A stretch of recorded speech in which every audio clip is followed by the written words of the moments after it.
د تورخم دروازې تړلو له امله سوداګرو ته $1 میلیون زیان رسیدلی. د تورخم دروازې تړلو پاتې کېدو دوام د کابل او اسلام آباد سوداګرو ته ګڼ زیانونه اړولي دي.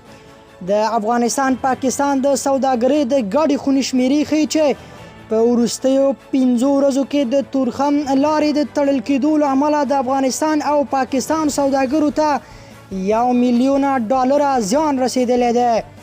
د دې خونې رئیس خان جان الکوزی زیاتوي چې د صادراتو پر زیانمنېدو سربیره د پاکستان له لارې ټرانزیټ هم له ستونزو سره مخ شوی دی. بل پلو یو شمېر سوداګر وایي چې اوس مهال تازه میوه او سابه تر ډیره پاکستان ته صادریږي چې د تورخم بندر لارې تړل کېدو اندېښمن کړي دي.